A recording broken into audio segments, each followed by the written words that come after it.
Puspusan ang kolaborasyon ng palasyo at mga ahensya ng gobyerno para dalhin sa mga mamamayan ang murang presyo ng mga bilihin. Sa tulong pa rin ito ng Kadiwa program ng Pangulo. Para kumustahin ang kasalukuyang presyo ng bilihin, alamin natin yan sa Balitang Pambansa ni Vel Custodio live. Vel? Joshua, nagtutulungan ang Kadiwa ng Pangulo at mga local government units para makapagbenta ng mas murang gulay, prutas at maipromote ang mga local products. Kagaya na lang dito sa Kadiwa ng Pangulo sa Valenzuela City. Mas murang mabibili ang mga gulay at prutas sa Kadiwa ng Pangulo dahil direkta itong inaangkat mula sa farm. Ang mga gulay galing pang Nueva Ecija at direktang itinitinda dito sa Kadiwa Tree Center, kung saan murang mabibili ang talong na 90 pesos kada kilo. Ang ampalaya ay 110 pesos kada kilo. Ang okra ay 95 pesos kada kilo. Ang sitaw naman ay 30 pesos kada tali. Ang cauliflower ay 90 pesos. Ang munggo ay 30 pesos kada pack. Ang kamatis ay 55 pesos ang kilo at ang carrots ay 60 pesos.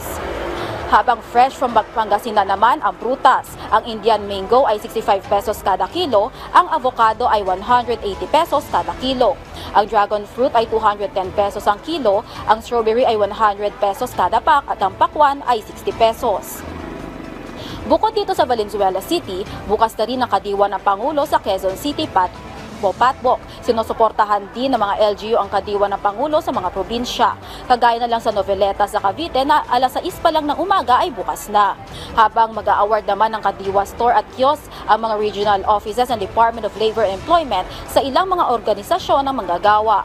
Katuwang dito ang Dole Regional Office Central Luzon, Calabarzon at Central Visayas. Bukas, ilalunch rin ng Kadiwa ng Pangulo sa National Capital Region Police Office o NCRPO. Samantala, mula sa NFA warehouse sa Valenzuela City, 5 trucks na naglalaman ng tigi-isang daang sako ng bigas ang dadalhin sa DA-FTI at itatransport sa Kadiwa Center.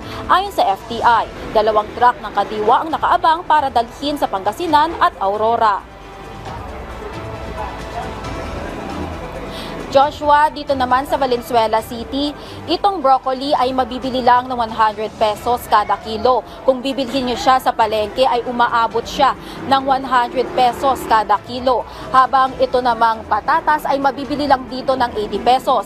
Kung titignan sa prevailing price sa market ay umaabot siya ng 100 pesos kada kilo. Kaya tama naman na mas mura ngang mabibili ang mga produkto dito sa Kadiwa. Para sa mga gusto pang dumayo dito sa Valenzuela City sa Kadiwa ng Pangulo, ay bukas ito hanggang alas 5 ng hapon.